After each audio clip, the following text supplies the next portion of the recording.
I've wanted to make an episode about control for a long time because understanding a need for control and a desire for control and the gift in being able to let go of control when it makes sense has been such an important part of my own growth and development journey. I think wanting control and gripping for control is something that's pretty core to my being, some conditioning that has been around for me for a long time, and it's hard to let go of. And when we are also triggered in one of these things, so when I'm triggered in a scenario where I want control, that's when it's even harder, and that's where the real growth is. So let's talk about the concept of control. I think it rolls off people's lips a lot to say I have control issues, and if you are aware of that, that's amazing. But there's also so many sneaky ways that I notice that control shows up. So we're going to talk about how it shows up in life, how it shows up in relationships, what that means, what to do about it, how to show up in your body. And I was driving home. I took my partner to the airport today, and it's about a 2 hour drive from where I'm currently staying with my family.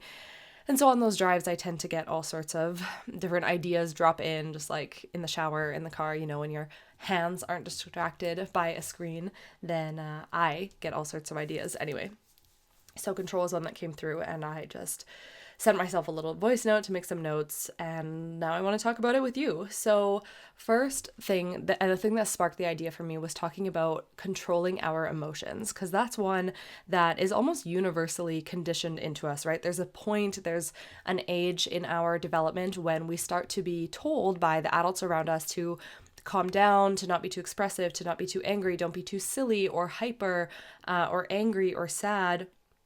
And from that moment, we start to realize, oh, I actually have some control here. I have a gas pedal, maybe. And we start to learn how to control our emotions, which in some sense is obviously important, right? It's important to control where and how we project that type of energy out of our body, especially in terms of anger. Let's say we don't want everyone to just have a complete lid off their anger because it can turn into violence or hurting someone. And also, if we can't ground ourselves in deep sadness, then that can be sort of an overwhelming thing that can wash through us. And we can also get a little bit stuck in there if we don't have something else to anchor into. And then also, on the higher level of emotional mastery, there is something to be said about the fine line between being able to attune to those around you and how your emotion is impacting them, while also being free in your own expression and allowing your expression to potentially wake something up or touch something in other people. So that is something I would say that I'm learning more and more about recently. I think most people go through this journey of being suppressed in their emotion in one direction or the other, whether it's sadness and anger or hyperness and silliness and giddiness. Those feel dampened. And then sometimes the first correction is like opposite swing of the pendulum. So we swing to the other side. I see this a lot in like the femininity movement, where people swing really hard into that everything has to be flow and ease, and I'm just gonna like express myself super unabashedly. Maybe also my sensuality is now free, and there's like this big correction kind of, which is okay. It's an important part of the phase. But then there is a balance where we are attuned to others around us, like I said, and we're able to use that expression almost tactfully in order to bring what is needed to the situation. And that's actually part of what I would say is called sometimes feminine embodiment work, or even priestess oracle work. If you're really into the spiritual communities, this is like, how can I artfully use my energy to shift the environment that I'm in the way that love calls for, basically. So that's a totally different topic for another day, but that is what's on the other end, the other, like, not the other, yeah, like the other end, the other side of deep suppression is artful expression. So let's come back to the suppression part, and that is where emotional control is coming in. So you might already know that your emotions are kept pretty tight. Maybe you have a limit of, oh, I can cry when I'm alone, but not around other people, or I can cry around my girlfriends, or whatever it is. Maybe your damper is more around anger, or maybe it's more around joy. And first, for me, like sadness, I've always been super comfortable with. Anger was one that I could definitely step into, but it took a while for me to completely be able to take I keep wanting to say damper, like actually take the cork fully out of the bottle. And I wish I could think of a metaphor right now where it kind of comes off slowly, maybe more like a gas pedal, but Anger is one that is often so conditionally suppressed in women because we don't want to be seen as the crazy girl or the manic woman, because there's a lot of judgment in our society that comes around that. And what I truly believe is that there are collective fears in our society about the amount of power that women have and can have, right?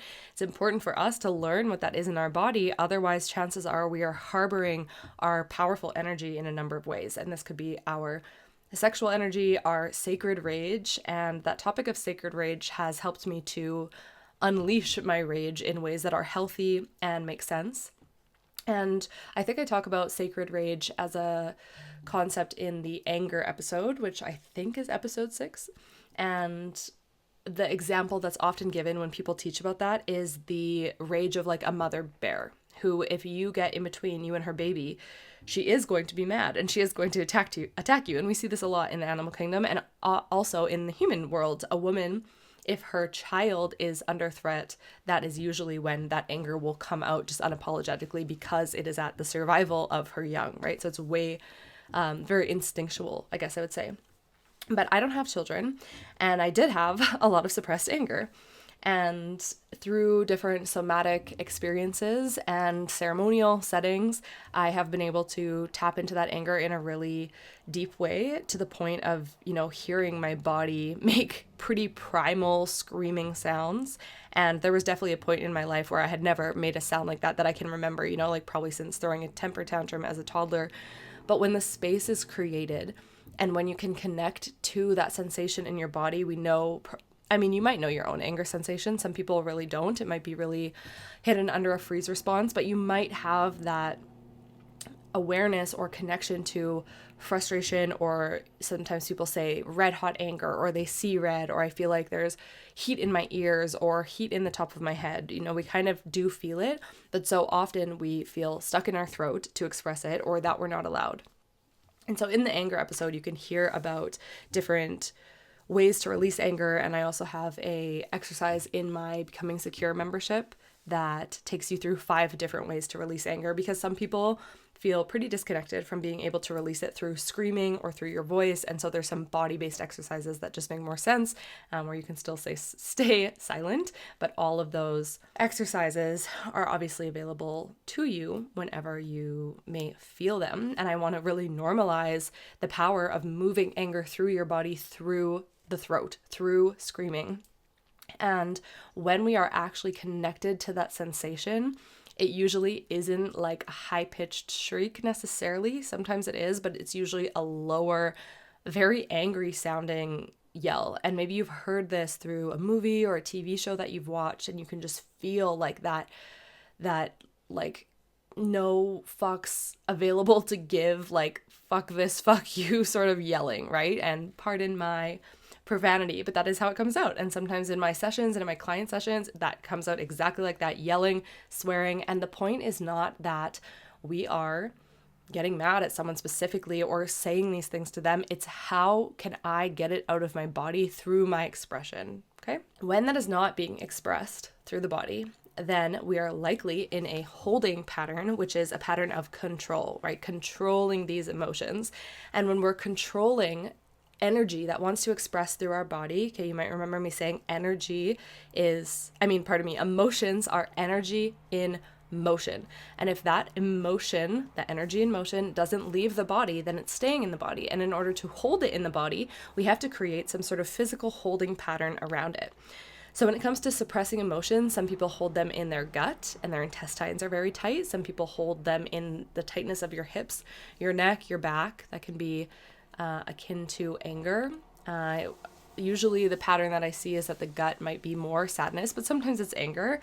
In our womb space and our uterus, we tend to hold a lot of emotion. So if you feel disconnected from these areas of your body, or if you feel this tightness or this rigidity or this constriction or this locking, that's a good indicator that there is some physical or somatic control pattern being held in your body. So that kind of covers both the emotional control and the body, like somatic reaction and control holding patterns. Also, clenched jaw is another one that just came to mind.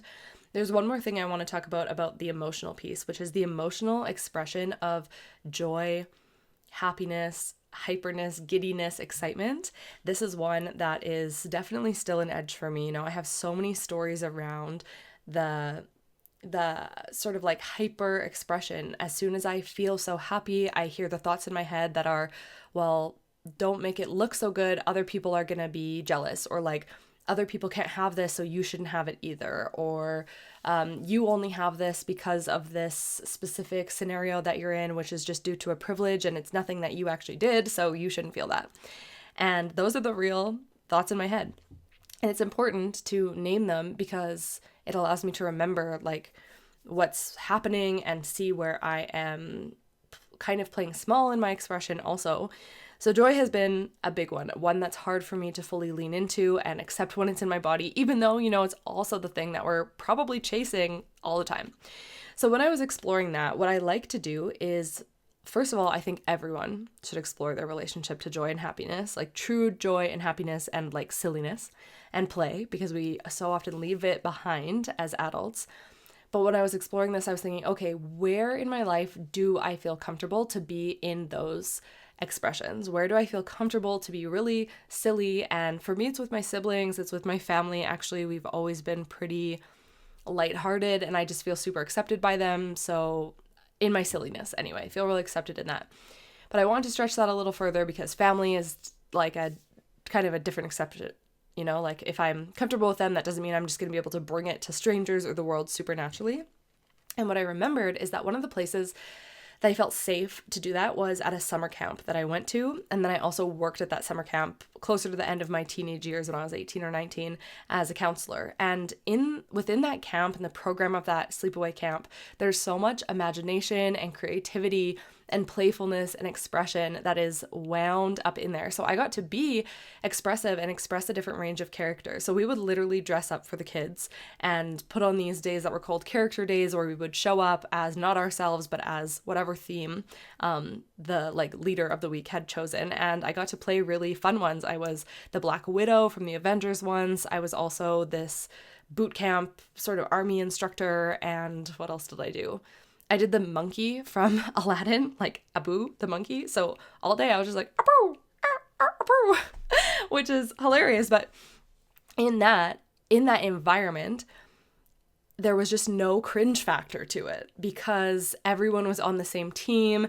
You were among children, so that obviously brings out your imagination a lot. And it was just like whatever you could express as a counselor was just fully celebrated by everyone else. And almost the more you played the part, the more it was celebrated. So it was such a welcoming invitation in terms of leaning into these sort of flavors and expressions. And when I remember that, it makes bringing in any sort of edgy flavor a little bit easier in real life. And I think improv classes are really, really good for this. I've never actually gone to one, but I've heard all about them. And I feel like if you're wanting to explore this in the wild as an adult, then that would be a good place to start. And I've been studying for almost a year under this woman who teaches polarity teachings, and she has one workshop that she's run a couple times in my time working with her that is, I think it's called Expressions, Flavors of the Feminine. And she talks about all these different archetypes that the feminine can take. And this really doesn't matter your gender, but it's just talking about the different ways we can express and how we are made to be able to express all these things. So she talks about every archetype from the queen, who, as I say that, you can imagine what is a stereotypical queen, her posture, her demeanor. But then she also invites the ditz. And the ditz is like that stereotypical blonde, super bubbly, like she's like unabashedly just like eyes wide, curious about life, vivacious, but she also has this confidence, even though people see her as not intelligent, she has this confidence about her that's so magnetic that she just lights up every room. And what's another common archetype in this work? I mean, there's definitely the maiden and the mother and the crone. And the crone is like the old wise woman. And then there's also like the wild woman, like the primal wild woman. There's also the hag, which is an archetype that we see right throughout shows and movies. And just by saying those words, I know that it's creating either a sensation in your body or a vision in your mind of what it is to be that. And just because of that, you can also be in this shape. But what we normally do is that our control and our holding patterns are keeping us in one small window of expression, because we've found that this window of expression is the most safe, even though it's not the most freeing. It's not the most, it's not necessarily the thing for our highest good, or it's not necessarily even driving us to our desires. It's not even maybe getting our needs met. It's not communicating our boundaries, but we're just used to it. So we stay in this super small, controlled pattern. And no matter how much work you've done, most of us still find our way to a pattern. Even if the pattern does suit who we want to be and is more aligned with who we are, we still find ourselves in this controlled holding pattern. So my second invitation to you is to think about what that pattern is for you. Maybe where are some of the expressions that you see in other women? Where do they feel unavailable to you? Where do you feel like I would never act like that? Because chances are acting like that, even if it was for 30 minutes in your own room, whatever it is you want to embody, silliness, playfulness, queen energy, that's going to do something to your system. That's going to break this holding pattern or interrupt this pattern. And those little interruptions can be super beneficial for letting energies move through our body. So another thing that I want to talk about is control in terms of the mind. And then we're going to talk about why we wouldn't want to be in control and also how control shows up in relationships. So we're on our way.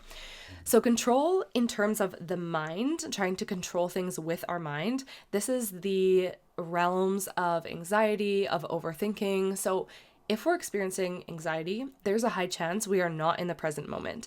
And I talk about this in a previous episode that's called What Ayahuasca Taught Me About Anxiety. And that's a really good one to listen to, especially if you notice yourself in overthinking all the different scenarios. But what that really is an attempt for control. When we spend time in our mind overthinking, we are likely either trying to predict the future or control the future by playing through all these details in our mind.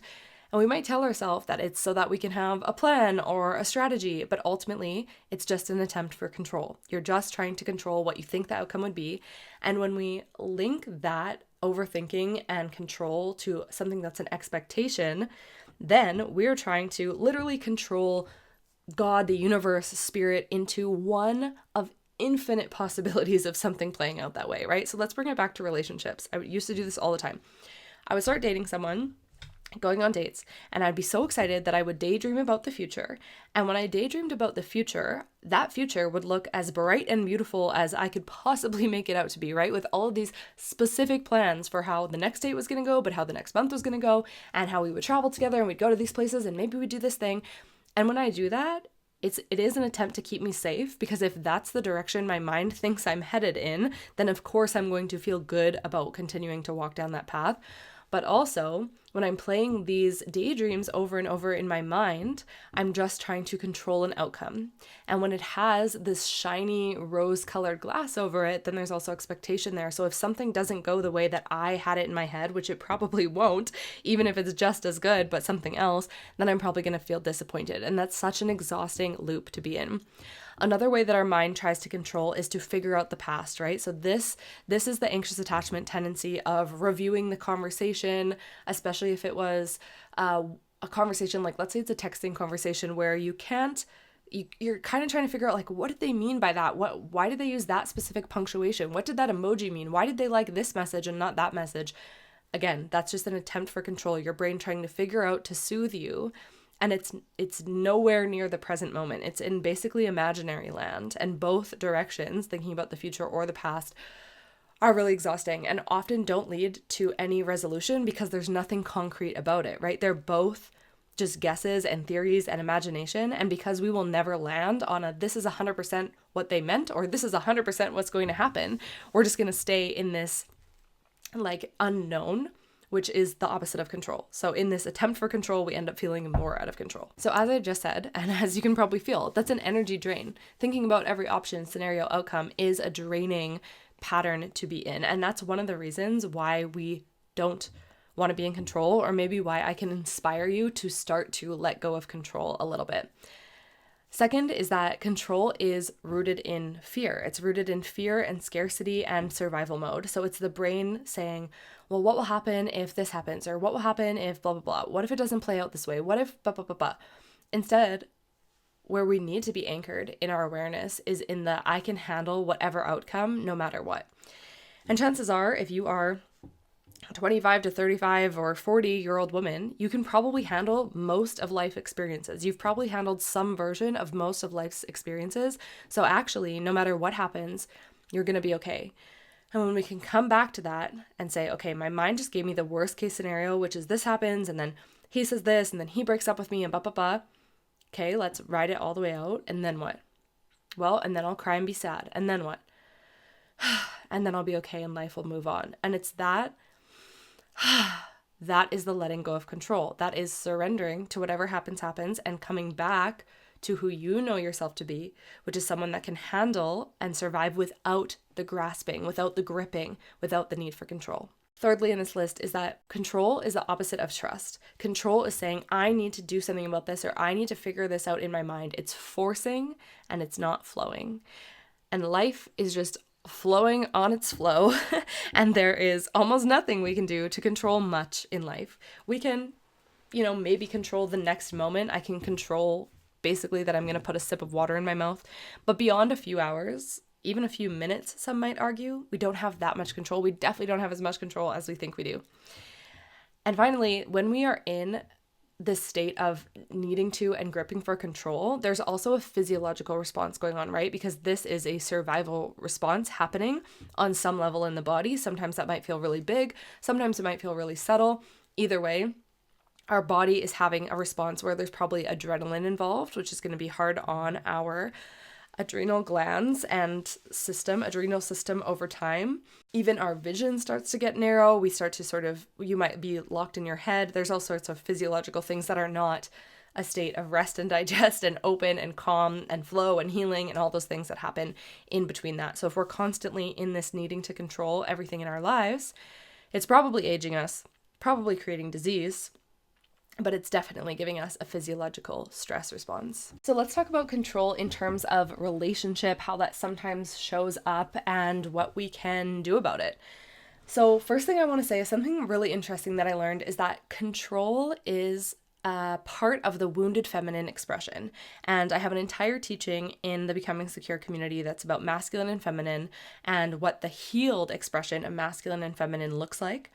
And because the healed feminine energy, which we carry both of these energies within our body, right? We want to be able to play and balance in both.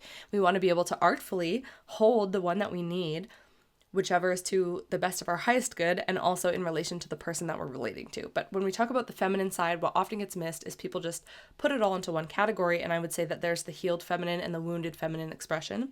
And gripping and control is part of the wounded feminine, right? Because it's not trust. So if we are not trusting the person that we are in relationship to, we are probably going to try and control. And this may have something to do with their behavior, but it also might have nothing to do with their behavior at all, and all to do with your conditioning. So if you don't trust them to initiate, for example, then this control might show up as you initiating a lot, you starting the conversation, planning the dates, because you don't trust that he is going to come and choose you and come and make a plan and be in his masculine direction and leadership if you don't do something about it. This also might show up as needing to know what will happen. So needing to know a lot of details, or just wanting to know, like, really quickly, what does this mean? Where are we going? What is this going to be? Instead of being able to surrender and lean back and actually feel and experience what's happening, instead of trying to race to the next finish line or the next hurdle or marker, however you see it in your mind, that you're anticipating or hoping to move towards. So if you want to be in your feminine expression, also you have to be able to let this go a little bit and trust. And it doesn't have to be like 100% trust in him or in a stranger or someone you're dating, but you just have to trust that you will be okay. You will be okay if he doesn't initiate. And if your desire is for him to initiate, then you have to trust him to be in that. And if he doesn't bring that, then that's fine. That's information. But if it's something you desire, then can you give him the trust to let him bring it to you? Whatever that is. This is just an example. So when we talk about control in relationship, if you notice this happening, I would invite you to ask yourself, is me trying to control this serving the relationship? And there's nuances in that question or nuances in that answer. So you have to trust yourself. You have to really think, is me trying to control this serving the relationship? So when I started dating my current partner, I told him this was something that was pretty big for me in the past and I'd been working a lot on, and I could really see where I was also letting it go in the people that I had been kind of dating along the way, and it felt good and I still felt safe and all of these things. But there was a moment when we were traveling with some friends and we were in a group activity, and I started to question what he was doing, and he was kind of leading the pack, and I there was something that, it didn't make sense. And if we were bidding for something that was the most logical or efficient, if that's all that it was about and there was no ego/love or romance involved, then yes, I would have been right. But it was not serving the relationship for me to assert control in that way. Right? It created tension. It created tension in front of our friends. It undermined his leadership, and it was not cool. It was not cool. It didn't matter if I was right. I'm sure whatever it was about a difference of $5 or 4 minutes or something super minute. And my control and desire for control, or like feeling that I needed to be in control in order for things to be okay and everyone to be okay and the day to go smoothly, took over me, right? And that wasn't fair. And I saw it and I apologized to him after, but it was not fun. And it was probably the first time that happened in our relationship. It was also really not fun. So it's one to just keep an eye on. And if that question was, is me trying to control this serving, what's the word that I just used? Like the logistics of this day? Or is me trying to control this serving people saving the most time on this drive, then yeah, the answer would have been yes, but it certainly wasn't serving the relationship and it certainly wasn't serving love. So that's the time to let it go. And it's freaking hard for me to let those things go sometimes, right? Because I want to be right. I want to be smart. I want to be seen as smart. I want to be seen as someone who knows and who is in control. Or I have for sure. I do. And so, yeah, it's hard to let go, but that is what relationship is, especially when you want the other person to lead and you want to be able to trust them to lead. You have to give them these opportunities. And he's an incredible leader and a natural leader. And I do trust him to do all that. Just that day, it was a specific series of events. So what's important in that is being able to self-soothe. And now when I notice that I'm doing this, I have to remove myself from the situation, or just take a deep breath and just ask, like, is this serving the relationship? If the answer is no, can I soothe myself through it? And that is part of healing anxious attachment. For one, self-soothing is one of the core things that we need to learn, how to soothe ourselves through our triggers, how to soothe ourselves when the stories are coming on of the other person is being avoidant or he's not giving me the attention that I want. So this also shows up here, right? It's not just self-soothing through another person. It's also when the situation or the environment is triggering in any way, can I bring myself back into regulation? And if I need to express anger in a healthy way, which let's say this, I don't have an example, but maybe you or maybe me in another scenario, I need to remove myself from the room. I need to go into my bedroom. I need to hit a pillow into the wall or scream into a pillow because I know it's not about him, but I know there's a lot of anger in my body right now because something's triggered. Then I'm going to breathe and then I can come back into the scenario. And that is healthy anger expression. It really, really is like that. And I know that very few people are practicing it that way because the societal conditioning is to suppress, or some people don't have that conditioning. They have the conditioning of, I'm just going to yell and swear, whatever, like maybe one of my parents did. And that's not the healthy way. The healthy way is to master your emotions by learning to move your own energy and come back into a grounded state. So as we get closer to wrapping up here, there's two more things that I want to touch on. One is, why do we have such control issues, right? And like everything, this is part of our conditioning, a word that I've mentioned many times in this podcast. And conditioning is the patterns and the stories that we were seeing mirrored to us through our society, through our friends growing up, through our parents, all of those big influencers.